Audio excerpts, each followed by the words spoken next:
Muy buenos días a todos. Muchas gracias por su interés en esta sesión, que es un problema muy importante a nivel epidemiológico de México, que durante muchos años ha tenido pues los tristes primeros lugares, segundos lugares en obesidad infantil, en prevalencia y también en grado de obesidad en los chiquitos.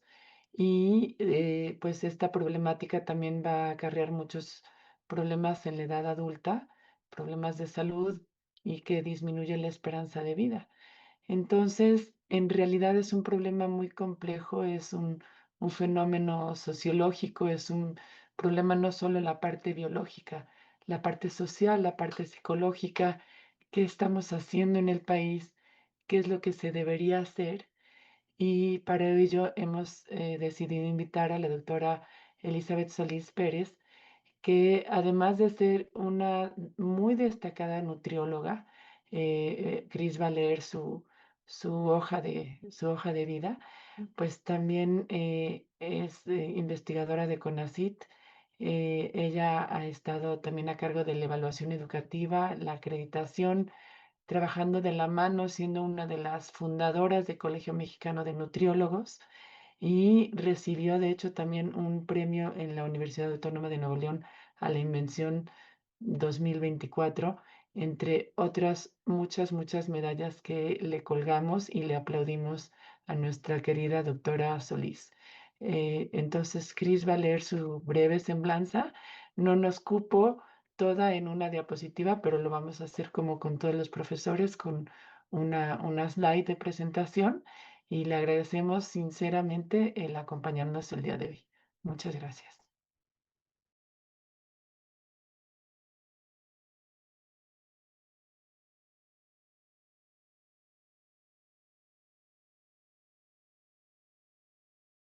Muy buenos días a todos. La doctora Elizabeth Solís Pérez cuenta con la licenciatura en nutrición por la Facultad en la Universidad Autónoma de Nuevo León, maestría en salud pública con especialidad en salud en el trabajo y nutrición comunitaria, igualmente por la Facultad de Salud Pública de la Universidad Autónoma de Nuevo León. Cuenta con un doctorado en nutrición por el Texas Women's University en Estados Unidos, formación de recursos humanos para la formación de profesores en la SEP, diplomado en nutrición clínica, obesidad y diabetes, con formación complementaria en docencia y tutorías por la Universidad Autónoma de Nuevo León, nutrióloga certificada por el Colegio Mexicano de Nutriólogos, certificada profesional como consultora en Entrepreneurship and Innovation, manejo del peso en niños y adolescentes y manejo del peso en adultos. Cuenta con líneas de investigación en nutrición y endocrinología, innovación, emprendimiento y transferencia de tecnología, internacionalización y acreditación en la educación superior, representando al Colegio Mexicano de Nutriólogos en la International Confederation. Número de artículos 24, capítulos de libro 5 y 2 libros. Ha participado como ponente en múltiples congresos nacionales e internacionales. Es investigadora a nivel nacional 1 y profesora emérita de la Universidad Autónoma de Nuevo León, con más de 25 años de trayectoria internacional, galardonada por su liderazgo en innovación social. Es miembro de honor en las Academias de Nutrición de México y España, además de evaluadora internacional de calidad educativa, CEAS, SINAES. Actualmente también es profesora titular de tiempo completo en la Facultad de Salud Pública y Nutrición en la Universidad Autónoma de Nuevo León. Muchas gracias.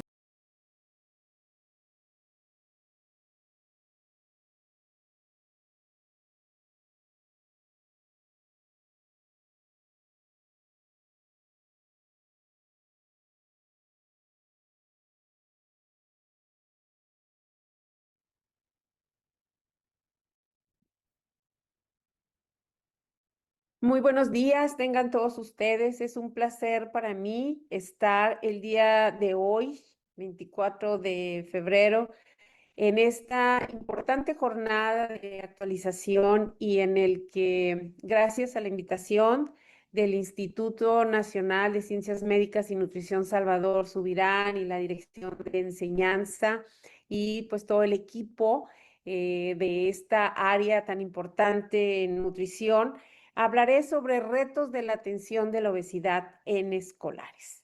Creo que es un tema de actualidad, pertinente, y que trataremos de compartir lo más que podamos desde nuestra experiencia, desde la evidencia que hemos podido generar.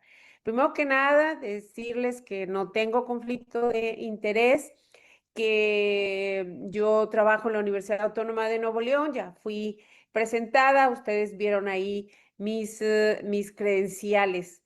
¿Y por qué hablar hoy de obesidad en escolares? Bueno, pues para todos es conocido que hay una alta prevalencia nacional en niños de 6 a 12 años actualmente. Si revisamos esta publicación de finales del año pasado, que son parte de los datos de la ENSANUT, la prevalencia está alrededor de 36.6%, o sea, casi 4 de cada niños, 4 de cada 10 niños o un 40 de cada 100 padece sobrepeso u obesidad. ¿Qué significa esto? Pues que va a haber una progresión temprana a riesgo cardiometabólico y definitivamente esto impacta en la trayectoria de vida.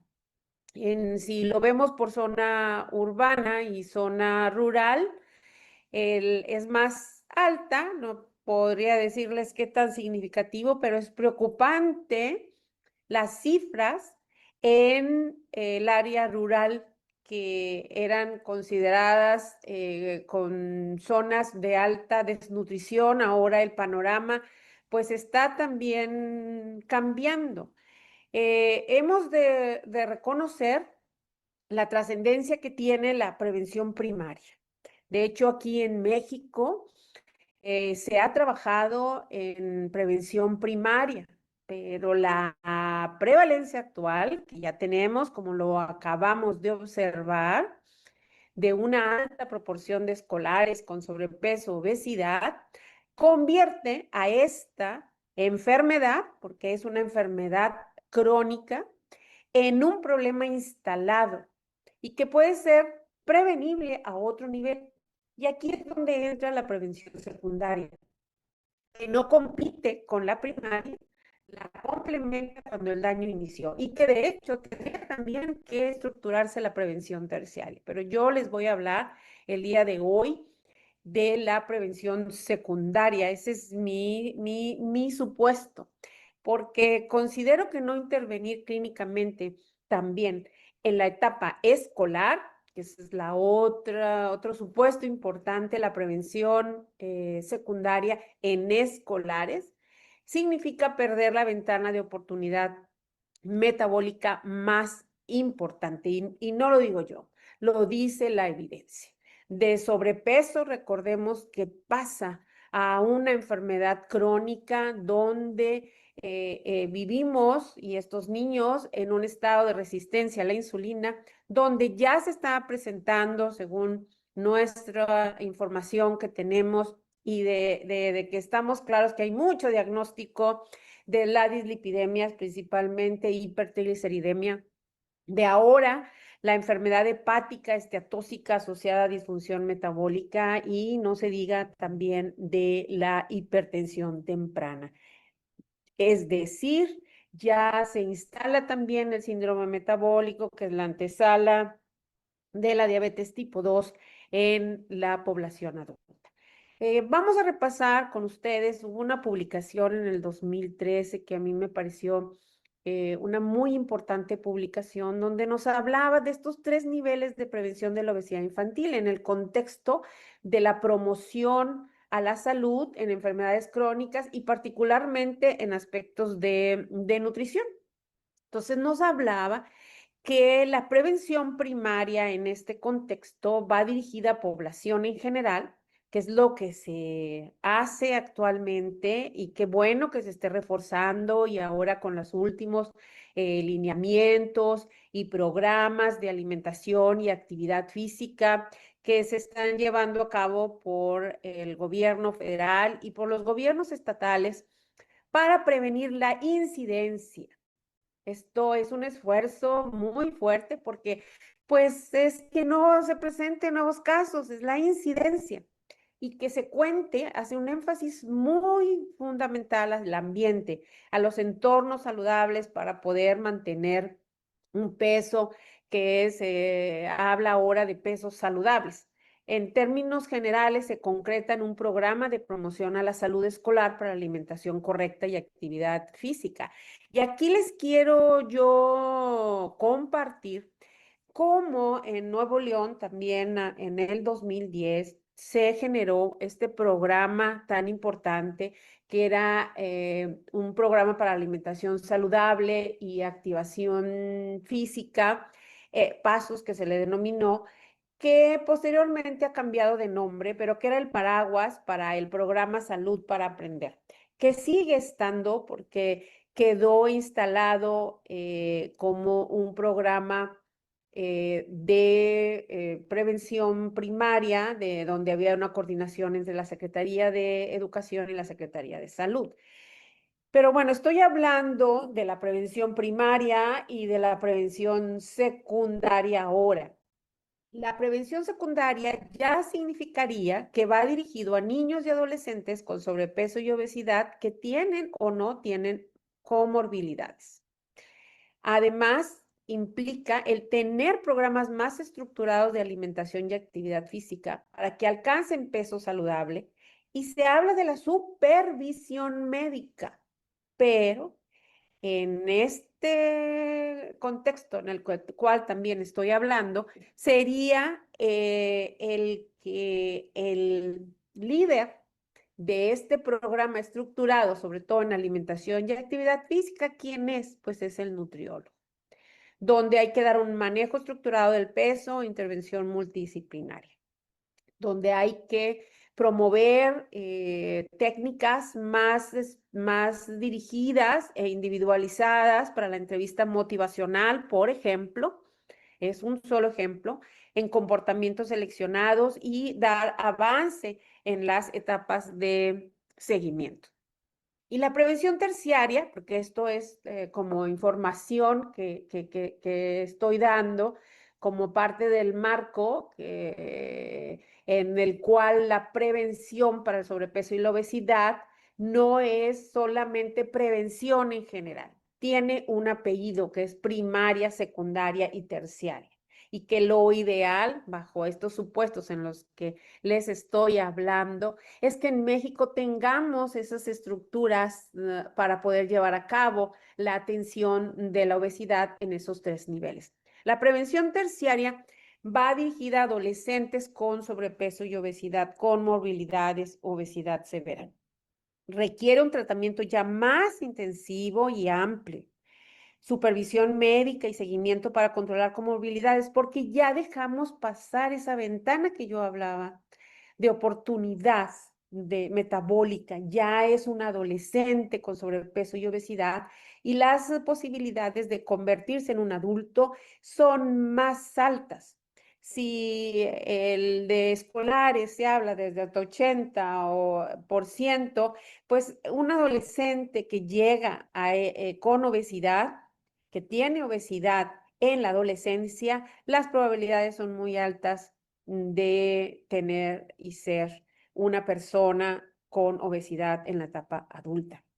Entonces necesitamos un manejo estructurado, con intervención multidisciplinaria. De hecho, ya se han estado aprobando algunos tratamientos farmacológicos para adolescentes, e incluso la cirugía bariátrica, si esta es severa y compromete el estado de salud, bajo, sabemos, protocolos muy bien diseñados.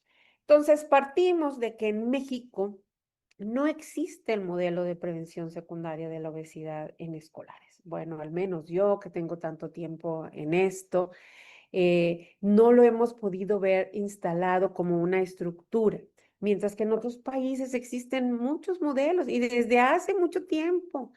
Es verdaderamente preocupante. Claro que agrada mucho el que la prevención primaria se instale, pero la articulación entre educación y salud, por ejemplo, todavía requiere de grandes esfuerzos de sistemas necesarios en nuestro país. Yo les decía que en el 2010 se firmó este convenio para crear el programa Salud para Aprender y que el programa Pasos venía a ser ese paraguas. Nos dio la oportunidad definitivamente de llevar a cabo un caso que fue considerado un caso de éxito por la misma FAO. O sea, hubo un reconocimiento importante y a nivel nacional de ser un programa que logró digamos que estabilizar el índice de masa corporal. Sin embargo, desafortunadamente, como sucede en las gestiones políticas, el tiempo dio para ese programa de prevención primaria durante 6 años, cambian los gobiernos y de hecho, bueno, pues se vuelve a retomar el de prevención primaria, no con la misma intensidad, no con las mismas estrategias y bueno, tenemos otros resultados interesantes, no muy alentadores, porque pues en lugar de disminuir la obesidad siguió creciendo y ahorita tenemos más niños que ya tienen esta enfermedad, o sea, pasó de un 30% que estaba en aquel entonces a cifras de 38, incluso hemos tenido de 42 con nuestros datos en la ficha evolutiva y ustedes lo pueden consultar porque esto es público en salud. Y no se implementó los modelos de prevención secundaria ni terciaria en Nuevo León. Mi pregunta, si son estas preguntas, y para esto son también importantes todos estos cursos, es dónde está ese protocolo nacional para la prevención secundaria en escolares. ¿Por qué si se dice que hay tanta importancia y de atender estas enfermedades? ¿Existe una ruta de referencia? ¿Hay lineamientos operativos claros? No, no lo hay. No lo hay incluso aquí en el estado de Nuevo León. En el 2023 tuvimos la oportunidad de trabajar en este llamado nacional que convocó a varios expertos de diferentes estados, un ejercicio muy interesante. Se trabajó todo el 2024 en poder llegar a estas guías de práctica clínica en el que antes era el CENTEC, donde había un catálogo maestro de guías de práctica clínica, se terminó y luego ¿qué sucedió? Pues cambia el gobierno y ahora están los protocolos nacionales de atención médica. Y este documento que ustedes, dos documentos que nos dijeron que se pueden difundir, por eso lo estoy poniendo aquí, porque finalmente ya no sé si se subieron a la página, cómo cambió, ahora van a ser protocolos nacionales de atención médica y se está pues en ese ver qué va a pasar con todo este esfuerzo que hicimos durante un año con recursos, pues yo tuve que ir a la Ciudad de México con recursos de las instituciones que nos apoyaron a petición del mismo gobierno de México. Entonces, bueno, yo se los dejo aquí porque creo que el conocimiento, su objetivo era hacerlo público, hubo un gran esfuerzo de revisión y aquí vienen precisamente los niveles de atención y si vienen las recomendaciones que en su momento se han podido hacer. Ahí pueden ustedes descargar el QR. Y bueno, cualquier duda, cualquier pregunta, estamos aquí a sus órdenes. Aquí hablaríamos de este desafío, porque estamos hablando ya de niños que presentan alteraciones metabólicas. No es prevenir la incidencia, estos niños ya la tienen, ya están instalando esta enfermedad y van a ser una carga económica y sanitaria para el sistema en salud, porque sabemos de las enfermedades crónicas, los altos costos en salud. Entonces, no es únicamente la prevalencia también. es el hecho de que existan pocas intervenciones estructuradas, estandarizadas y validadas para la prevención secundaria en el entorno escolar. ¿Por qué un modelo estructurado? Porque las intervenciones aisladas van a tener bajo impacto y de hecho lo estamos viendo. No es nada más decir que si yo les digo del 36% a nivel nacional, lo hacemos 100%. ¿Cuántos niños ya tienen ahorita síndrome metabólico? Anda alrededor del 40%, al menos aquí en Nuevo León, en los estudios.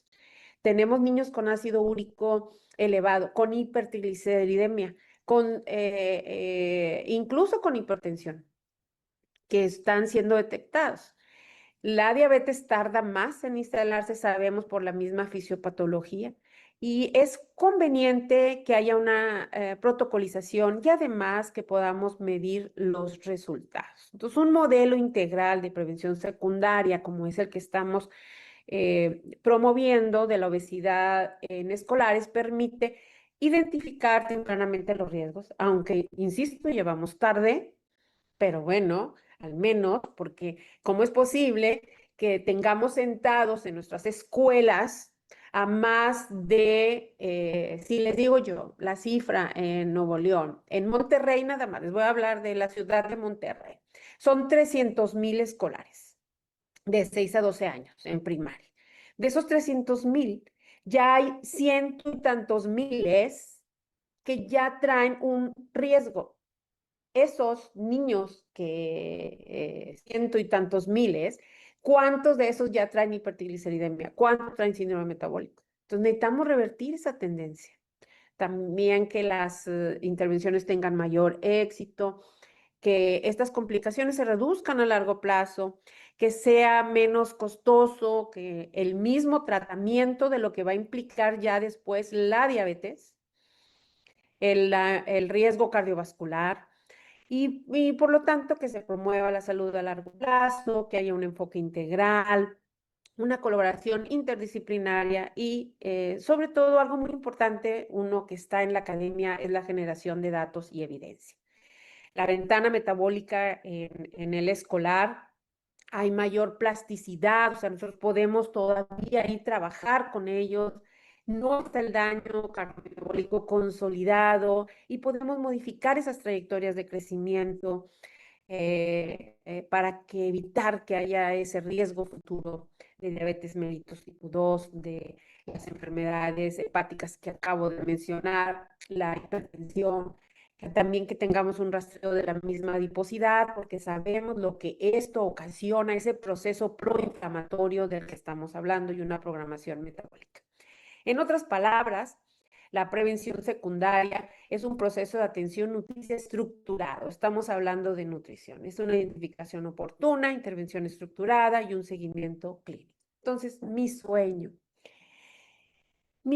es que en Nuevo León se instale este modelo para lo cual hubo una necesidad de validarlo tanto técnicamente como operativamente y que se pueda institucionalizar ese proceso de atención nutricia donde el nutriólogo participe como líder en la parte más esencial del tratamiento, del manejo de la obesidad en etapa escolar.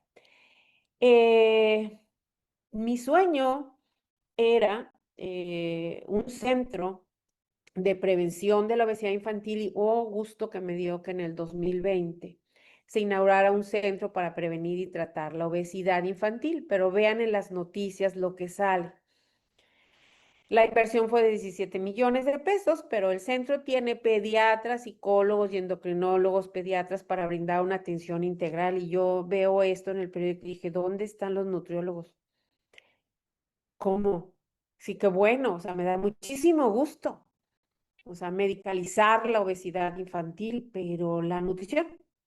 No, gracias a Dios, sí tenía ese centro de prevención de la obesidad infantil, nutriólogos, y sí tiene. Eso fue en el 2020.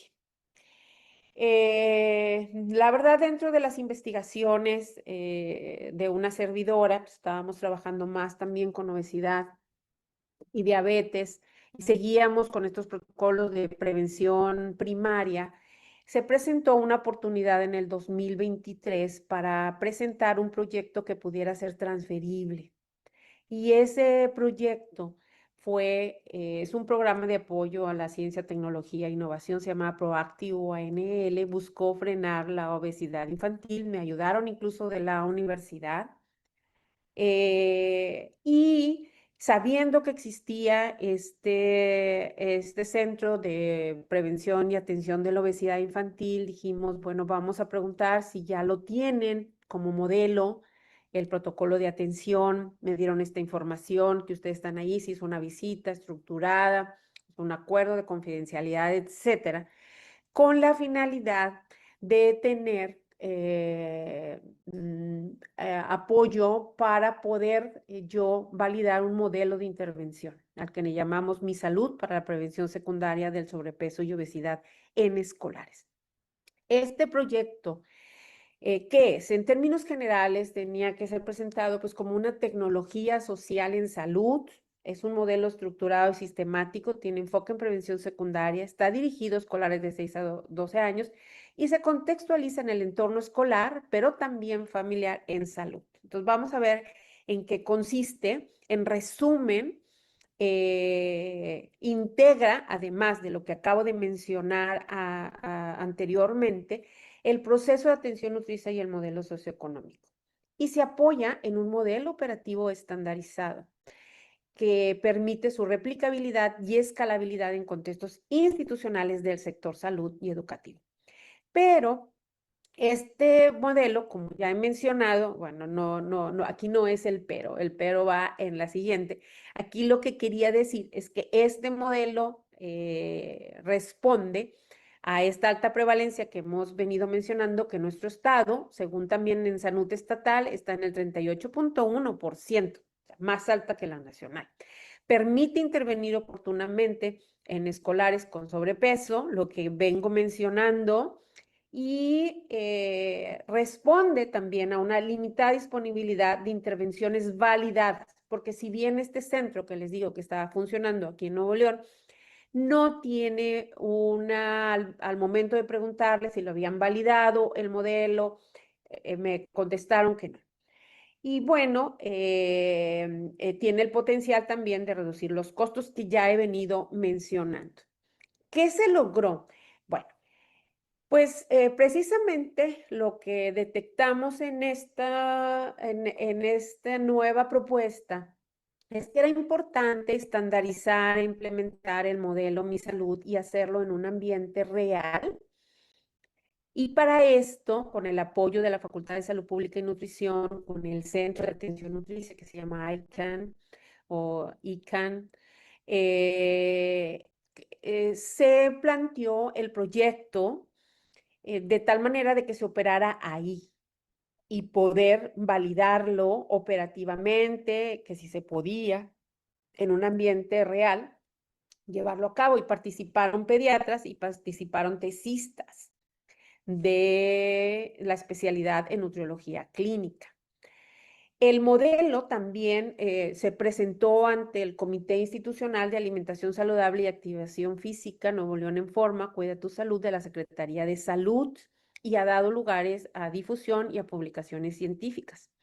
Y además se hizo una validación técnico comercial, que se le llama, y social del modelo, mediante la aplicación de 400 cuestionarios y entrevistas a padres de familia, lo que permitió evaluar su viabilidad, aceptación y potencial de adopción, sentando bases para su transferencia con enfoque social. De esta manera hay una pretensión ahí implícita o a lo mejor explícita, algunos me dicen por mi personalidad, que es fortalecer el liderazgo del nutriólogo en la atención a la obesidad en escolares. ¿Por qué? Porque, pues, por ejemplo, en el mismo centro de prevención, el tamizaje lo hace enfermería. El médico hace el diagnóstico, que es lo correcto, y clasifica. Pero la intervención estructurada la debe liderar el nutriólogo, dadas las características de esta enfermedad. Entonces, bueno, el modelo que se planteó es un modelo intersectorial y participativo. Para nosotros hacerlo ahí en el ICANN, ¿qué fue lo que hicimos? Es pedir permisos a la Secretaría de Educación, decirles, ustedes ya tienen un programa de prevención primaria. Ese programa de prevención lo que buscaba era detectar oportunamente también a niños en las escuelas, porque se hacen fichas evolutivas. Entonces, ¿por qué no nos los pasan, los invitan a todos esos niños a que puedan ir a que se atiendan? Y que sea el sector salud el que lo evalúe. Aquí en este caso, nosotros en el ICANN estábamos actuando como ese rol de salud para llevar a cabo el programa.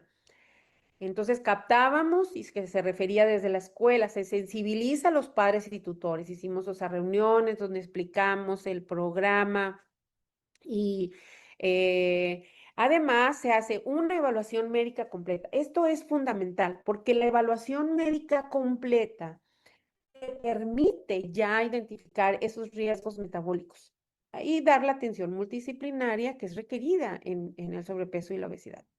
Implementar el proceso de atención nutricia y el modelo socioecológico, y actualmente pues tenemos herramientas con las que nos apoyamos, también de software que ya existen, para poder hacer todo este proceso. Y el otro característica del modelo que no se debe de perder de vista es que es lo que hace falta en los programas operativos de los sectores públicos, incluso de privados, es la investigación continua, es la utilidad que tienen los datos que estamos levantando clínicamente. Entonces, es un modelo intersectorial. Tenemos aquí a la facultad, tenemos la academia para la investigación, tenemos las escuelas y los padres de familias, o sea, el centro, o sea, la familia, está la Secretaría de Educación, de Salud, y bueno, pues los actores y sociedad son importantes porque, bueno, pues esto se pretende que se replique a un programa público. El nutriólogo es fundamental en la atención a la obesidad en los escolares, y este es un reto. La competencia técnica, porque pareciera sencillo, pero evaluar la composición corporal en los niños con sobrepeso y obesidad representa algo muy importante y también es un reto, que se requiere desde equipo especializado, las técnicas, poderlas implementar, además de poder identificar los fenotipos de riesgo cardiometabólico. El prescribir una intervención alimentaria contextualizada y el establecer metas realistas y medibles. Esto es fundamental. ¿Cuáles son nuestras bases teóricas del modelo? Pues es el proceso de atención nutricia. O sea, no voy a profundizar aquí, pero creo que es esencial que ya los nutriólogos reconozcamos a esta herramienta como una de las más importantes en nuestro quehacer. En este caso, estar muy ubicados, que estamos hablando de un modelo que es fundamental, la parte socioecológica, y también esta figura para mí es algo central. Ahí viene el DOI donde se publicó, les decía, desde 2013, es donde también viene lo de la prevención primaria, secundaria y terciaria. Entonces, estos criterios rectores o principios rectores en los que se basa el modelo es que también la familia tiene un papel muy importante, que debemos de recordar la no estigmatización, la interdisciplinariedad, hasta dónde llega la participación de cada miembro del equipo de salud, y el seguimiento longitudinal, porque también nos da esas preocupaciones de cómo se adhieren y por qué continúan o no continúan en un programa y las dificultades. La verdad fue muy difícil. Les voy a presentar cómo operamos el modelo. Este fue el objetivo general: validar un modelo integral de intervención en salud, alimentación y actividad física, con 5 objetivos específicos. Hizo la evaluación al inicio y al final de la intervención, tanto del estado de salud como de nutrición. Se implementa la intervención. En la evaluación al inicio y final, aquí, o sea, no lo estoy poniendo tan detallado, pero les decía, se hacen los diagnósticos nutricios, o sea, se utiliza todo el planteamiento del proceso de atención nutricia. Estoy haciendo un poco énfasis en la parte de la intervención por que el proyecto así se tenía que presentar.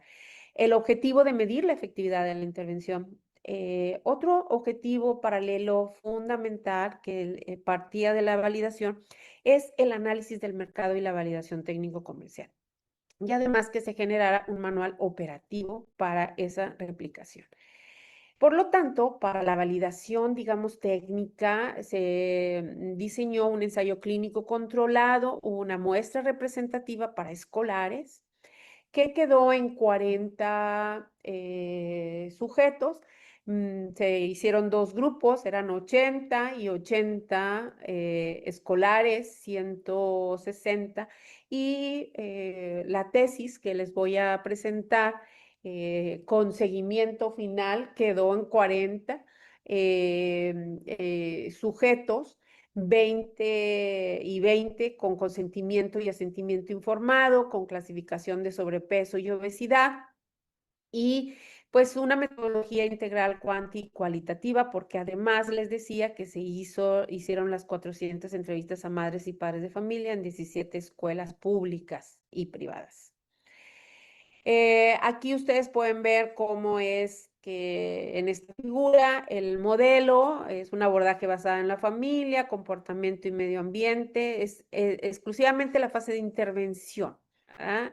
Es para que quede muy bien claro, para que vean ustedes qué indicadores de tipo dietético estamos monitoreando, y la idea es que tenga una mejoría en las condiciones de salud y del estado nutricio. ¿Cuáles son los resultados? Porque bueno, ya estamos a 32 minutos y me parece muy interesante discutir. Bueno, que contamos con un manual operativo, que hay una base de datos estructurada.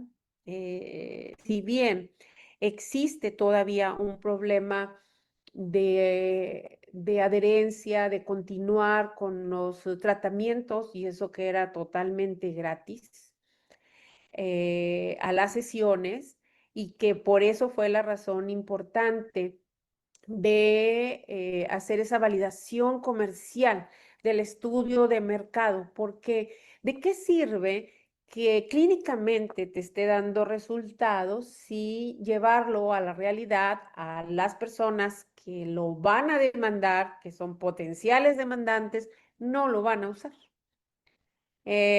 Y bueno, eso es importante. Este es el manual operativo. Este todavía no se los puedo compartir, pero quedó desde mi punto de vista lindo, pero se tiene que registrar por derechos de autor, tiene todos los materiales educativos y estamos en ese proceso. Lo que sí es que la base de datos, por ejemplo, ha sido parte de un trabajo, y eso también sí se registró por derechos de autor, para que pudiera ser, aquí ustedes ven, Universidad Autónoma de Nuevo León, y son variables del síndrome metabólico y obesidad en escolares de 6 a 12 años de Nuevo León.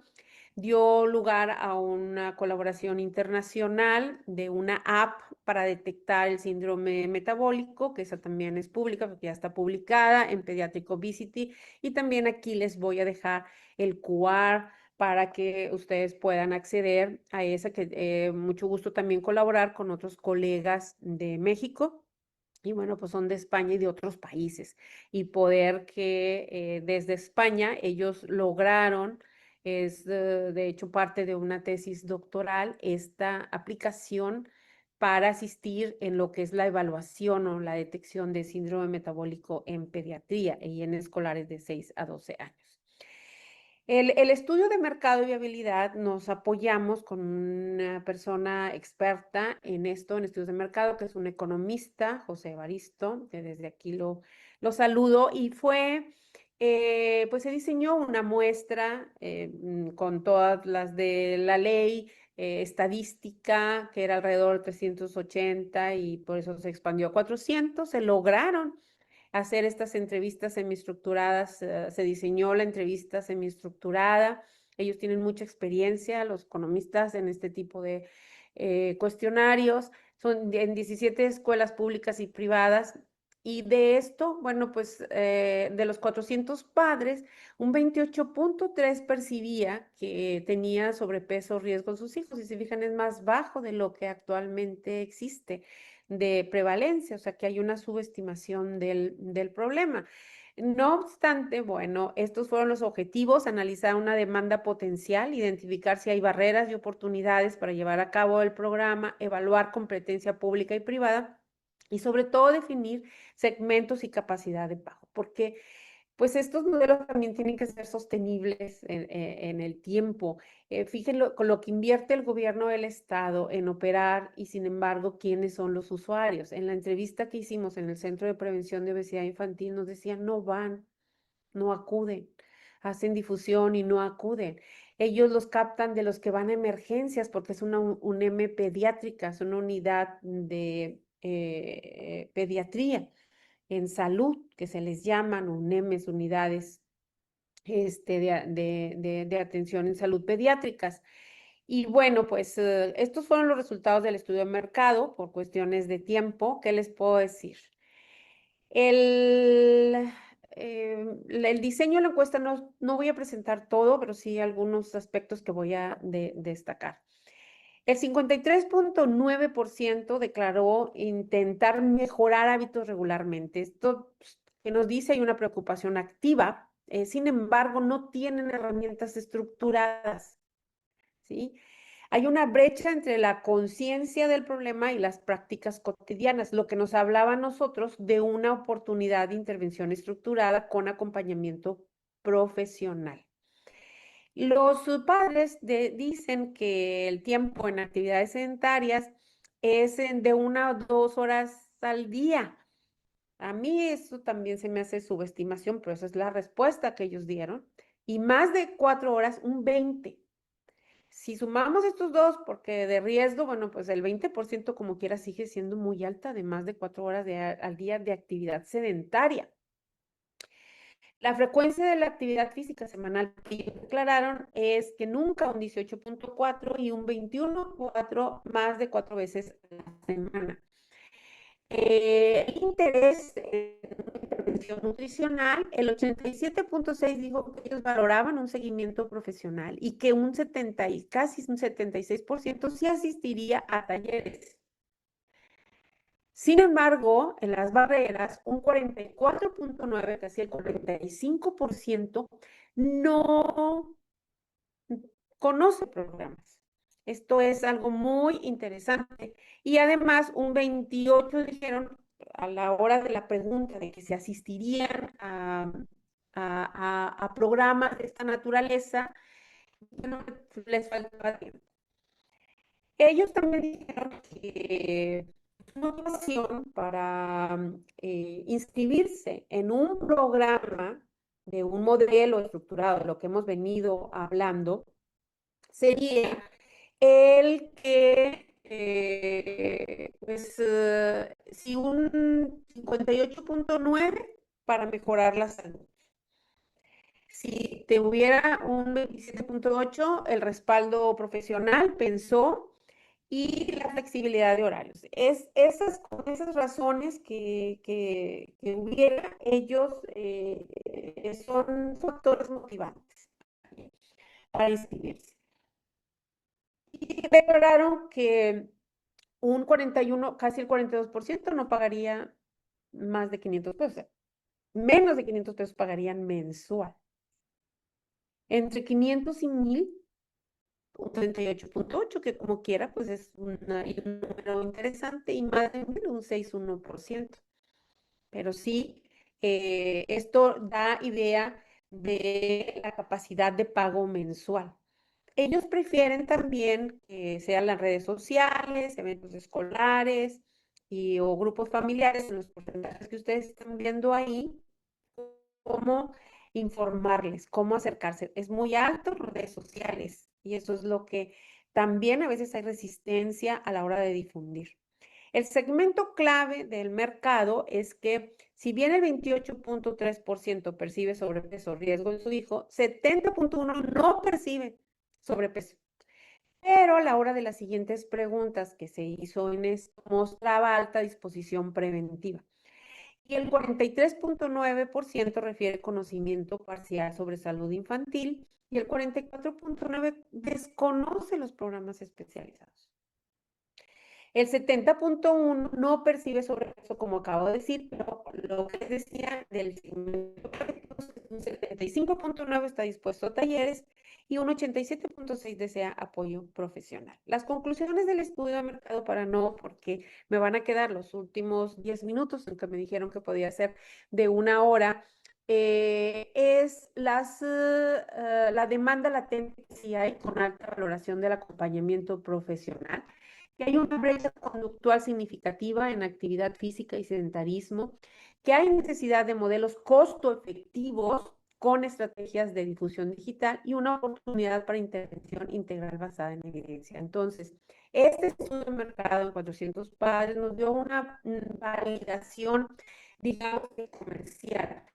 En cuanto a la competencia entre el sector público y privado, que se midió y se preguntó sobre cobertura, accesibilidad y costos, recordemos que en el sector público, y al menos lo que ellos mencionaron también de la cobertura limitada, porque el enfoque es informativo, hay poca personalización, y el 54.1 como quiera lo prefiere.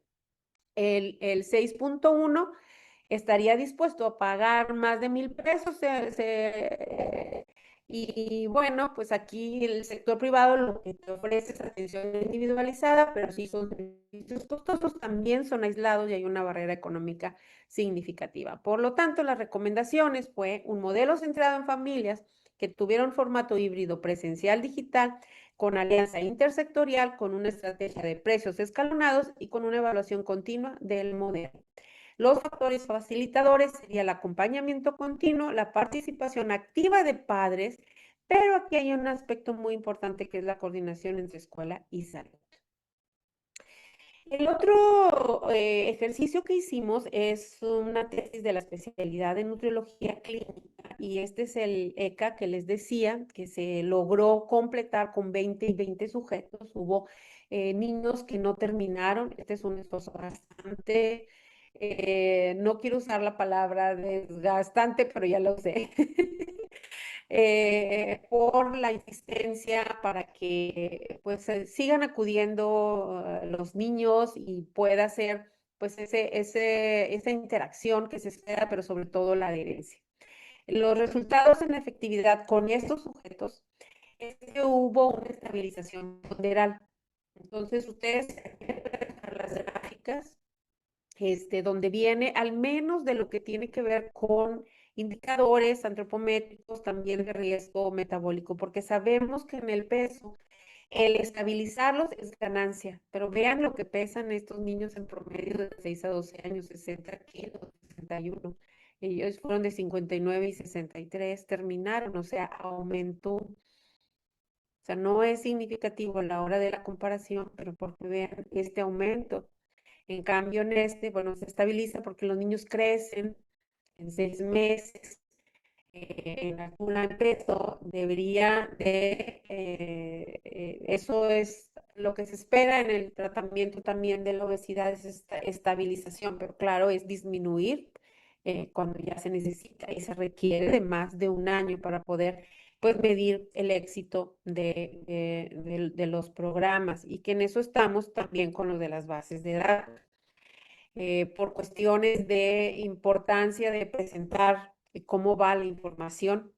Lo que sí es que hubo una modificación importante en las ingestas de los alimentos.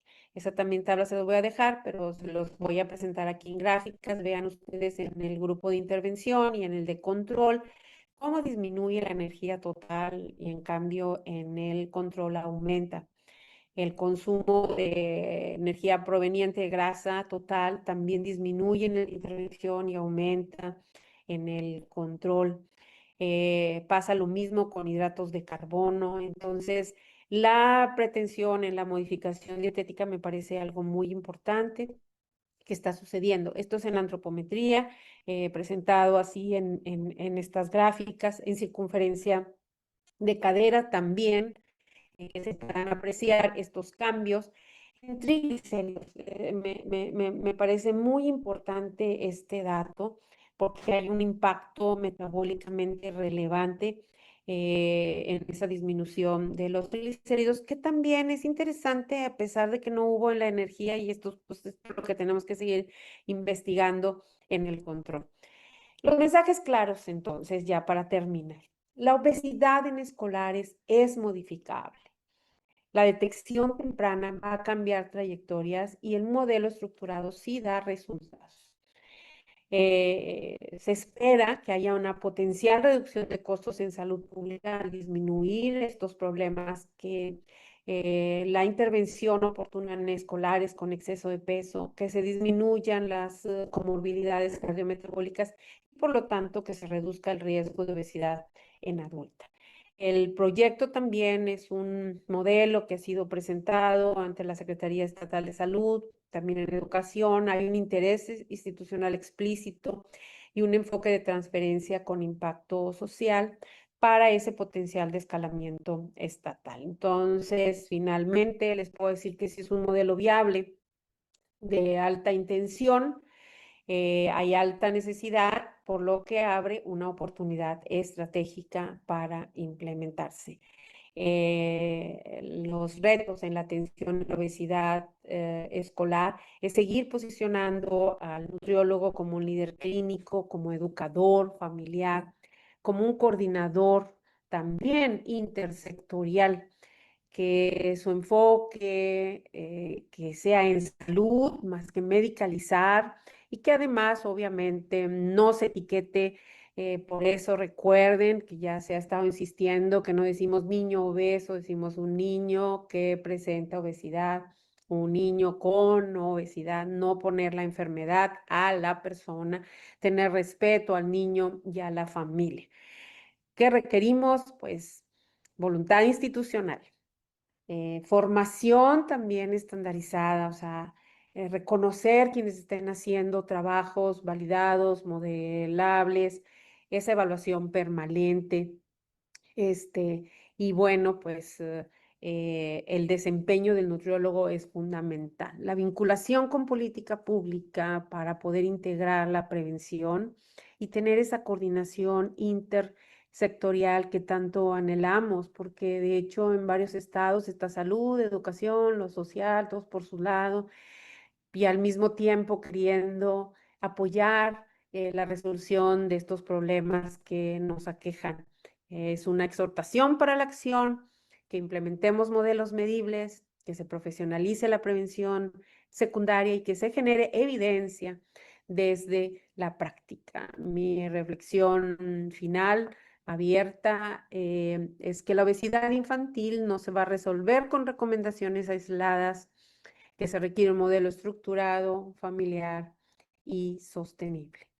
La profesionalización del nutriólogo en México pasa por asumir el liderazgo en la prevención secundaria de la obesidad infantil. Ya es tiempo, y con esto termino, de que enfaticemos un lenguaje centrado en salud, que no vaya centrado en el peso, que realicemos intervenciones que no dañen la autoestima, que evitemos estos riesgos metabólicos, que se trabaje con padres sin culpabilización y que se asuman los retos en la atención de la obesidad en escolares en México.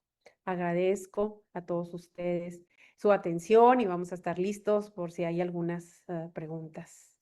Nos van a quedar 10 minutos. Muchísimas gracias. Un saludo. Muchas gracias a Pili Mielke, a Cris, a todos ustedes que se conectaron el día de hoy. Saludo fuerte.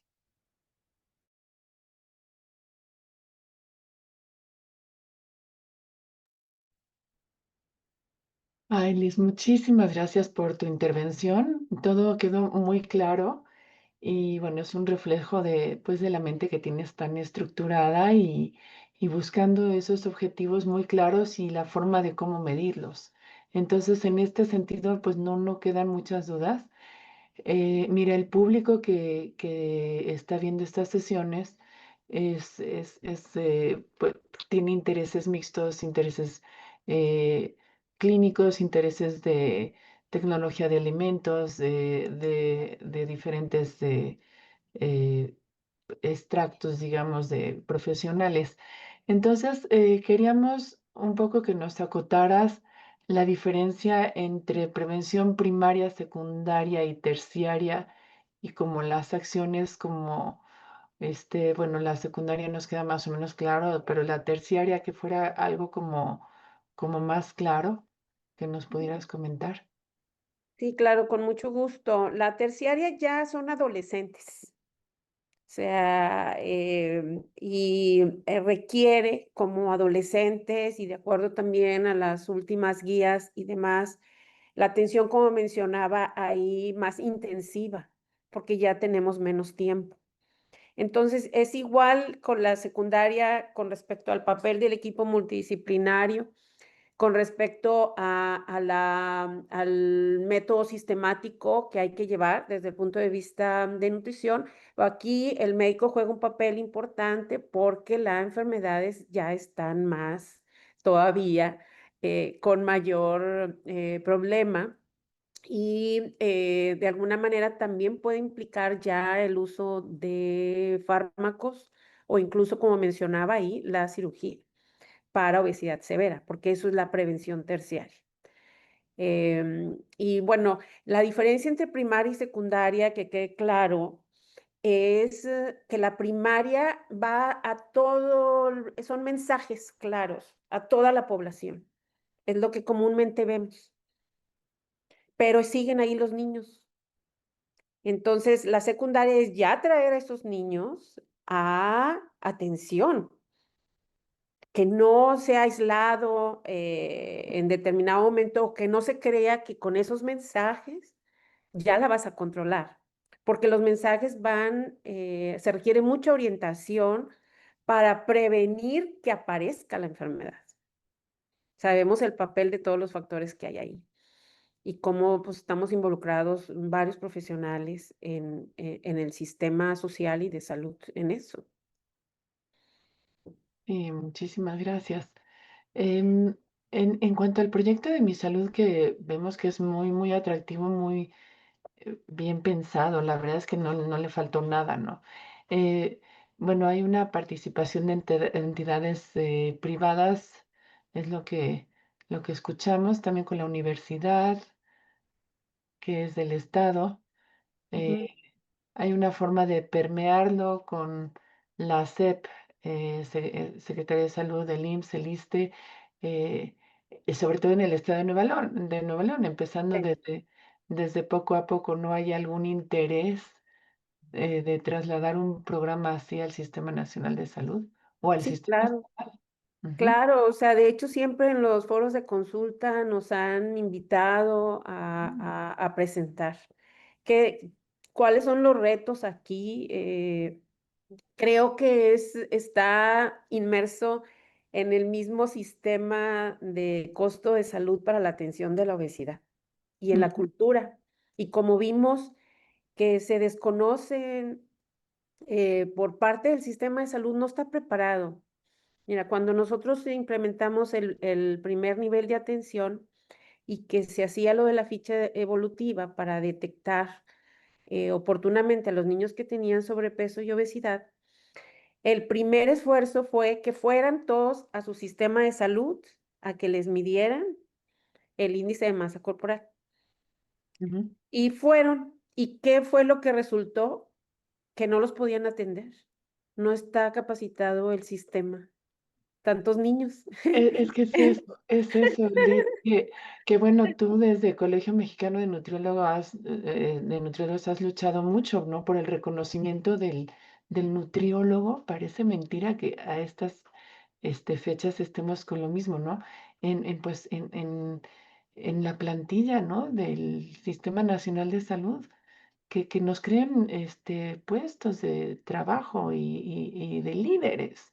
Y- Exactamente, y en los diferentes niveles de atención. Bueno, primero también que se establezcan esos niveles, Ujú, porque no se le reconoce, o sea, se habla de prevención nada más, ujú, pero no se reconoce este segundo nivel de atención.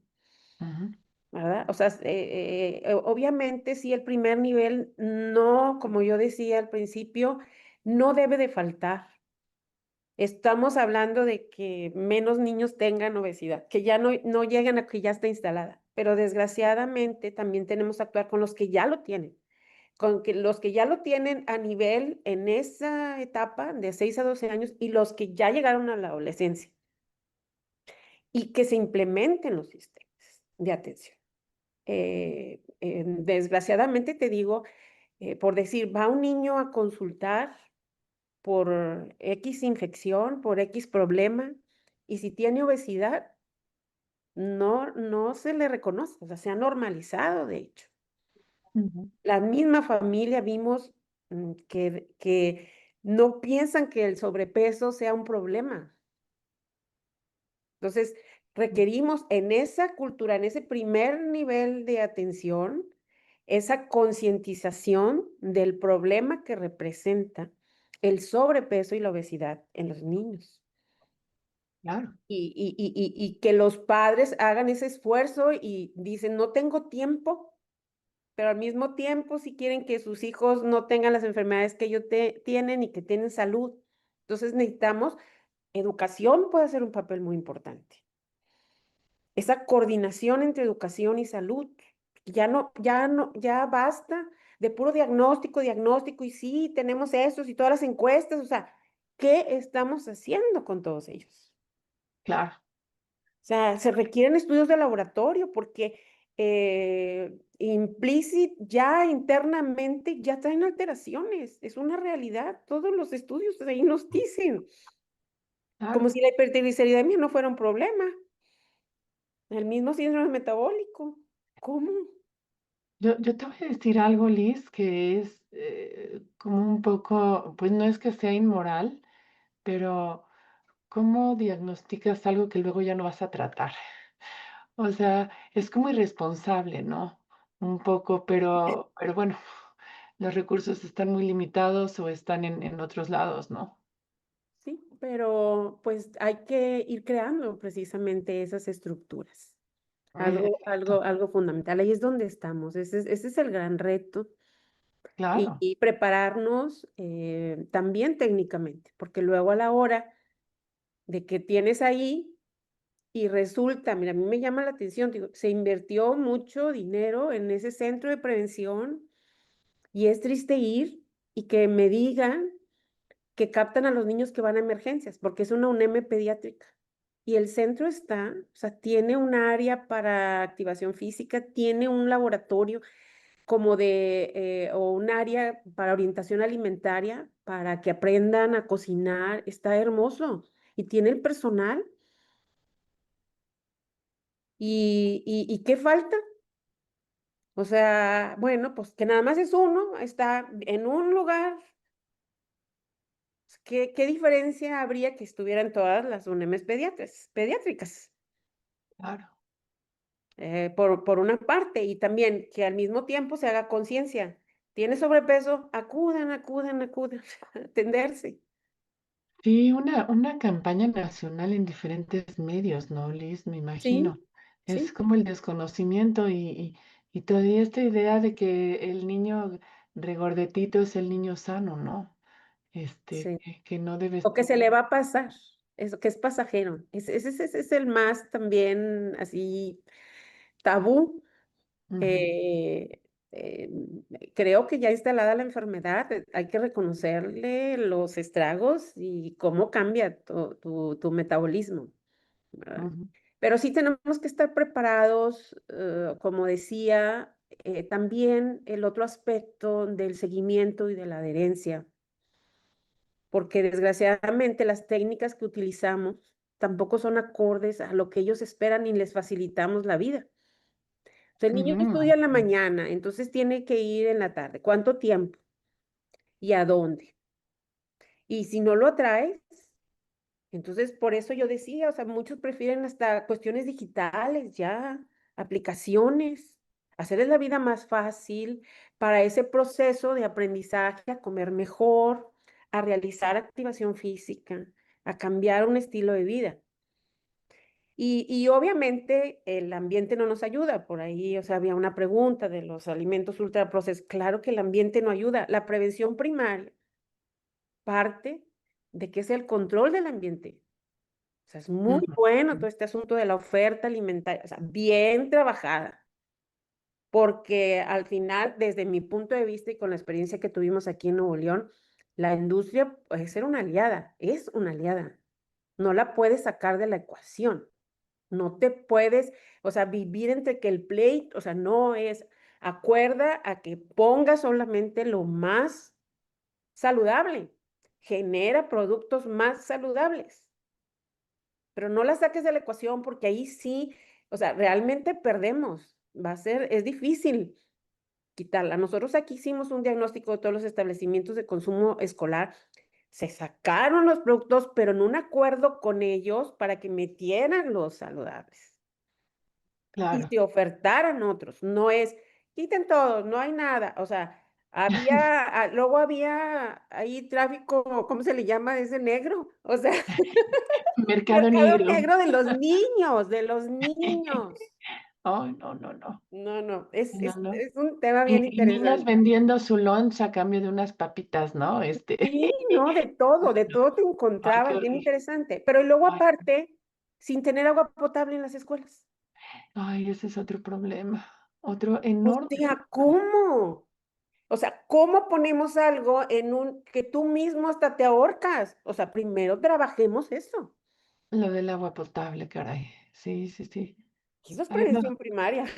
sí, hay unos bebederos ahora, ¿no? Que hasta te pueden decir el número de botellas que se han ahorrado, ¿no? Que los niños lleven su vasito y porque los vasos ahorita están bien disponibles, esos vasos con tapita. Entonces, Pero bueno, la red acá en Nuevo León fue un problema la escasez de agua y la red. ay, sí. Y con el calor que hace, ¿verdad? Los extremos que tenemos. Esperemos en 2 meses tener un calorón, ¿verdad? Ah, Pero claro. bueno, fíjate que, bueno, hay una pregunta aquí del instituto que dice, los niños han crecido expuestos a una mayor disponibilidad de productos y bebidas que, bueno, han sido procesadas, ¿no? Ujú. Tienen una mayor preferencia por alimentos y bebidas dulces, salados y alimentos densos en energía. La elección de sus alimentos, la mayoría de las ocasiones se basa en sabor. Ujú. Entonces, ¿qué tanto peso tuvo en este estudio, en este modelaje, ¿no? El consumo de este tipo de productos. Sí, es que recuerden que hacíamos una evaluación inicial y es una evaluación dietética completa. Y como parte de investigación y de academia, lo que se usa, nosotros usamos el recordatorio de 24 horas por 3 días, más aparte frecuencia alimentaria semicuantitativa, y se hace pues todo el cálculo de la cantidad de alimentos y tenemos también el food processor, donde luego se hace pues, el análisis de la ingesta dietética y se compara con las necesidades de cada niño. Y ahí podemos identificar, o sea, tenemos datos de tipo de alimentos que consumen y también a nivel de macronutrimentos y de micronutrimentos. Hemos hecho, hay una base de datos muy amplia con respecto a ese consumo. En el caso de estos niños que entraron aquí para la tesis, también se hace lo mismo, ¿sí? Y se Mm, validan y demás. sí. Y entonces, lo que comentabas de las enfermeras con el tamizaje me parece una idea excelente, porque de hecho esa es en parte la definición de tamizaje que lo puede realizar alguien, ¿no? Un personal de salud bien Claro. capacitado, eso sí. ¿Y qué es lo que aplicaban en este centro las enfermeras? Ellos los capacitan tienen el equipo del InBody Ah, ujú, para composición corporal. Entonces los niños llegan y ellos son los que se encargan y de graficar y ujú, de registrar los datos de composición corporal que arroja el InBody, del peso, la talla, el IMC y composición corporal. ujú. Y ya, o Y, sea, ujú. y otra pregunta técnica es, ¿cuál es el instrumento que usaron para valorar la ingestión dietética? ¿Y Sí, qué es fue? el que decía, creo que ya luego contesté, Pili. Lo Ajá, de la recordatorio 24 horas y frecuencia alimentaria se convierte en una historia dietética. ajá, Ujú. ajá, Es el método.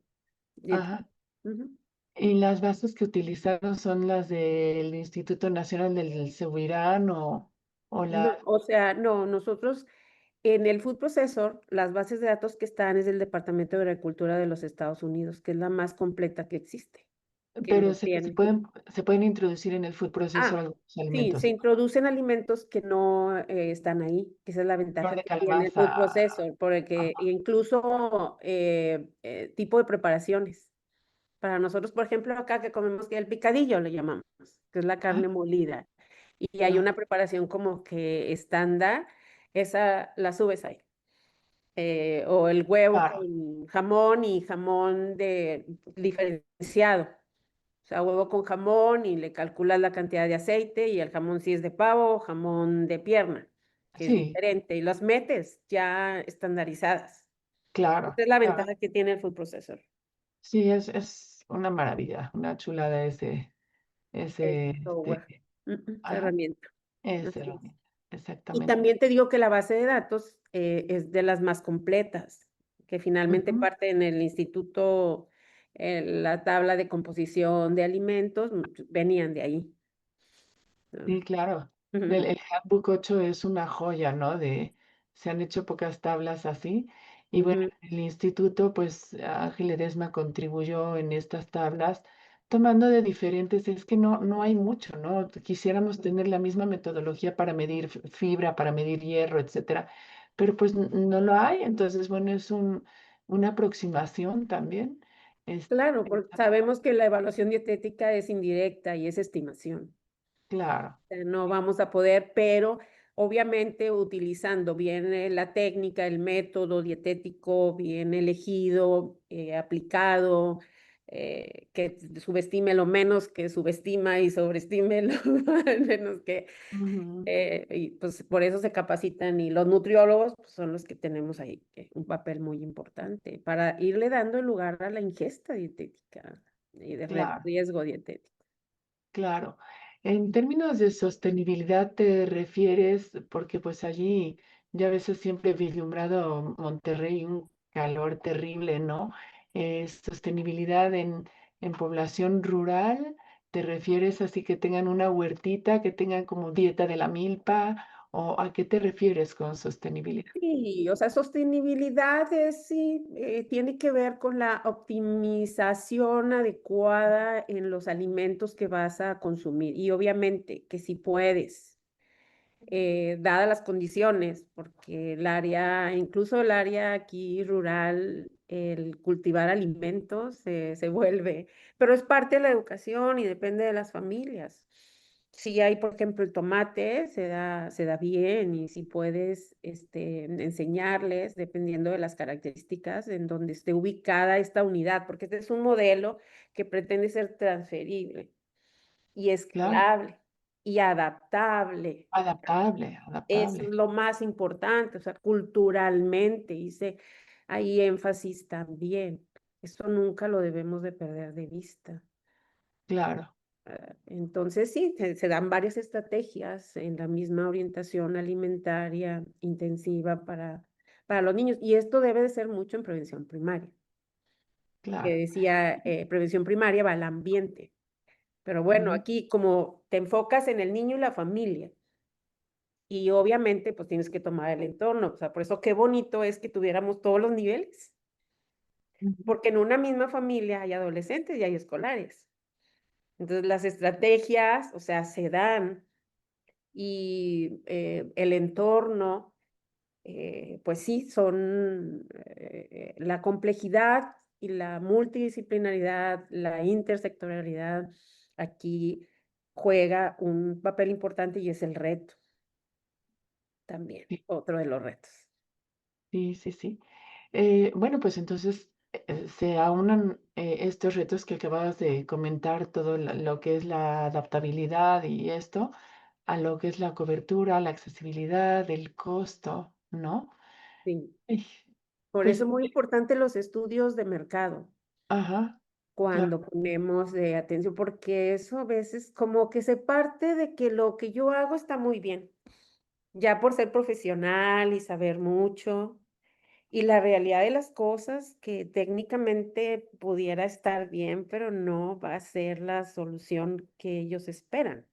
Y te Ujú. digo, esta modalidad de que híbrida, o sea, tienen que necesariamente acudir y que yo la haga personal, ahora con tantas herramientas. O sea, ¿cuánto tiempo? ¿Cómo voy yo modelando eso? ¿Cómo los mantengo motivados en que es un reaprendizaje de lo que estoy haciendo? Y que es el niño y es la familia. No los puedo separar. Pero sí, con el niño puede ser más responsable y hay estrategias que se trabajan con los niños y en grupo. O sea, de hecho, el modelo también trae esa parte, esa comunicación que interacción con otros del mismo problema, que ellos mismos dan soluciones. Claro. Pues sí. Es muy amplio, muy difícil, o sea, de pronto, o sea, tiene detalles, interesantes que te digo, seguimos trabajando, o sea, con la cohorte. Ahorita se tuvo que hacer ese corte con estos cantidad de niños para la tesis de los de la especialidad de nutriología clínica, pero se sigue trabajando. Claro, otro reto es promover la responsabilidad, ¿no? No, los niños resultan ser más responsables que los papás muchas Sí, es veces, lo que te ¿no? digo, eso sí lo hemos encontrado, porque, pues, teníamos la estrategia de los campamentos de verano. O sea, Mm, todo esto parte también de 11 campamentos de verano que vivimos ay, con los niños una semana, en donde estábamos un equipo multidisciplinario y donde observas de así, de realidad, lo que el niño piensa, lo que la familia, es bien interesante el reflejo, ¿eh? Lo que se da estando con ellos una semana, eh, viviendo con ellos en grupos. Y para el equipo de salud también, o sea, los campamentos de verano especializados, que fue la estrategia que desencadenó también modelarlo a 6 meses después, es basado en todo esto que aprendimos con ellos.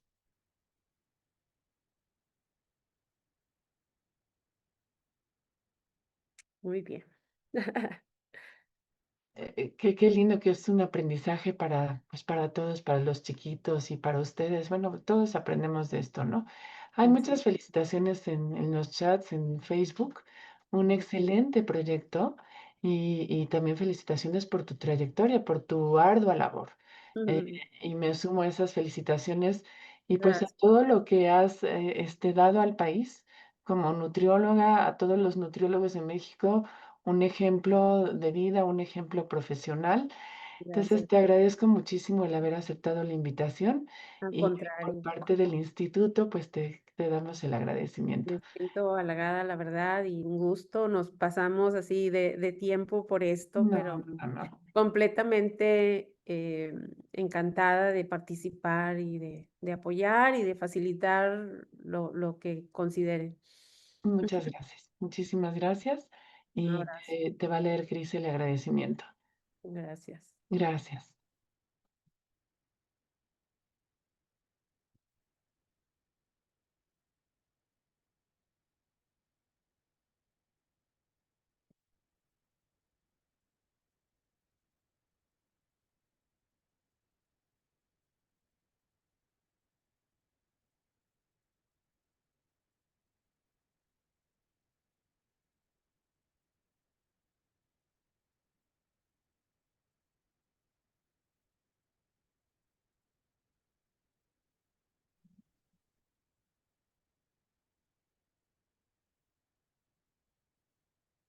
Muchas gracias, doctora, por la excelente ponencia.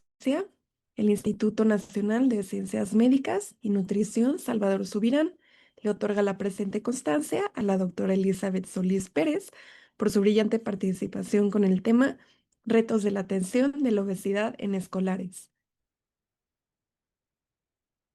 Igualmente, agradecemos a todo el equipo de producción y a la responsable, la doctora María del Pilar Milque. Igualmente, les recordamos que esta y todas las sesiones anteriores ya se encuentran disponibles en la página de YouTube y nos otorga constancia por la asistencia. Igualmente, los invitamos a la siguiente sesión académica, a la carta con FoodMap, por la doctora Sofía E. Martínez Vázquez, nutrióloga clínica adscrita al Departamento de Gastroenterología de aquí, del Instituto, el martes 10 de marzo del 2026. Muchas gracias a todos por venir.